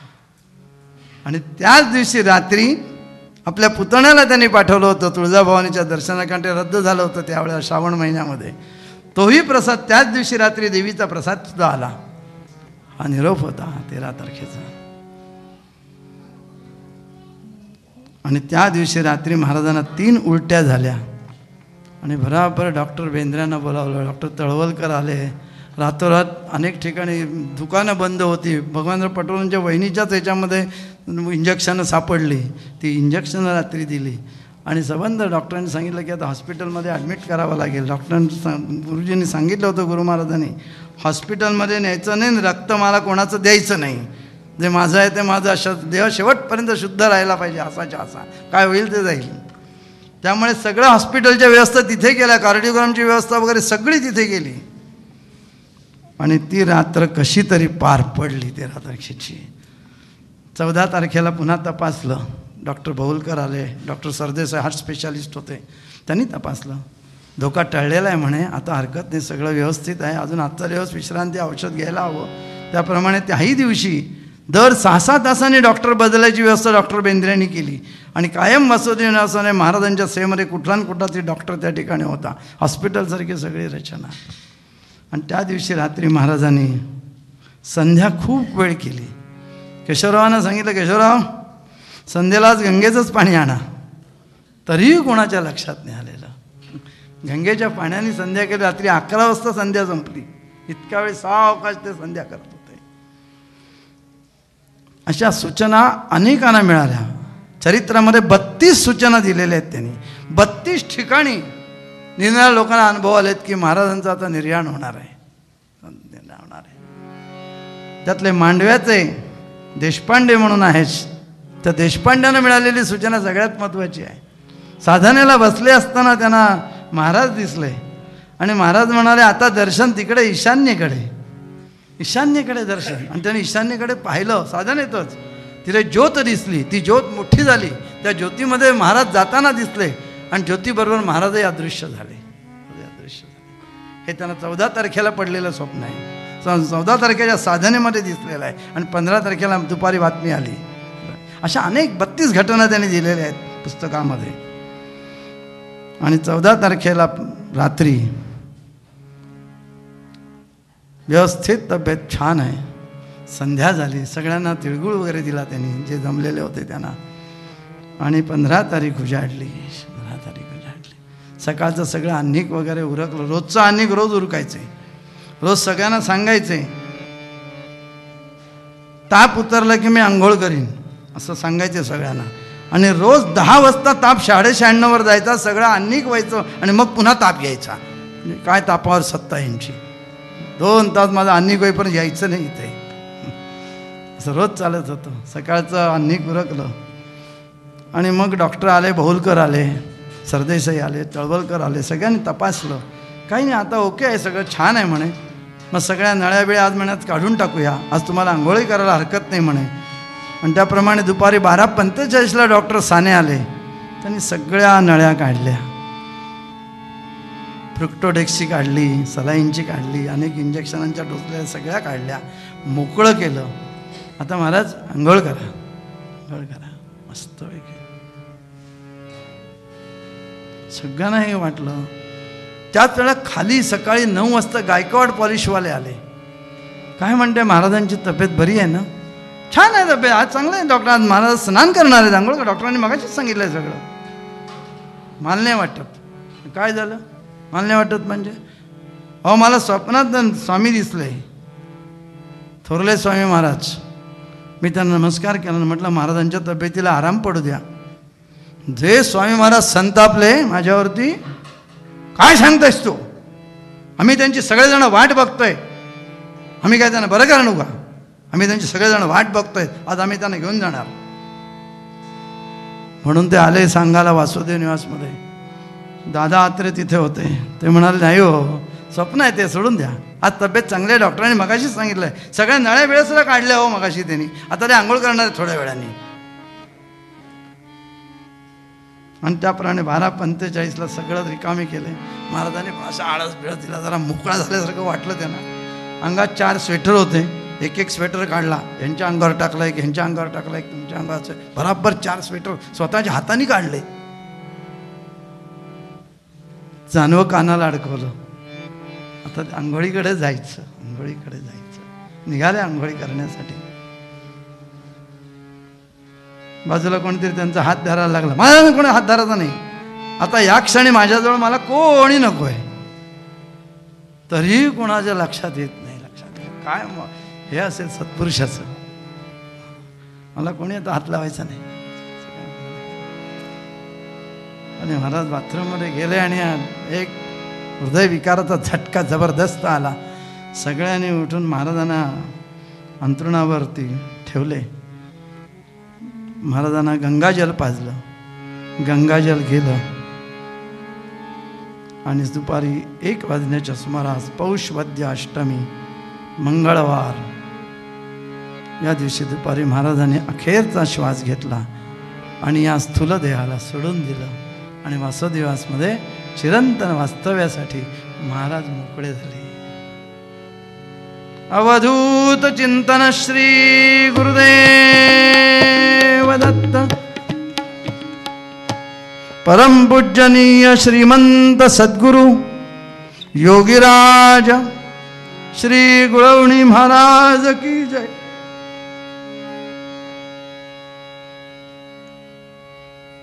शांत वासुदेव निवास शांत झाला. भराभरा 12 बातम्या सगळीकडे गेल्या आणि सगळे भराभरा जमा झाले.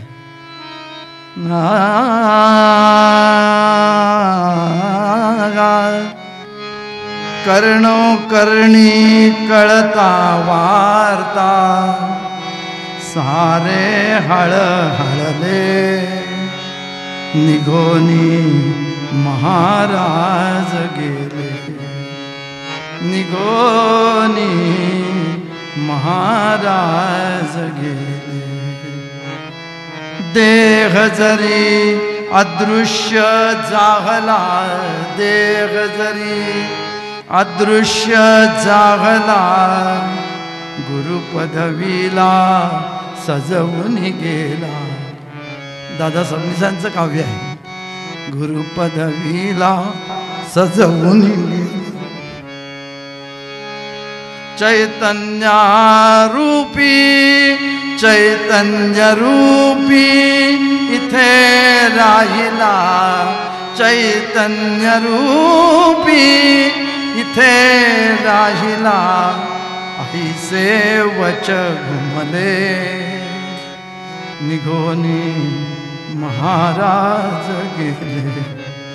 दिगंबरा दिगंबरा श्रीपाद वल्लभ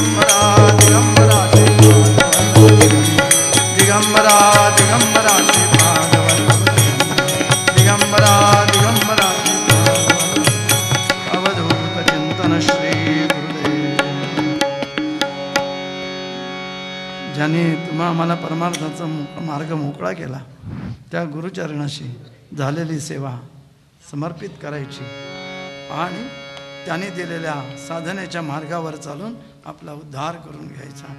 याची दान देवा देवा गुणगायन आवडी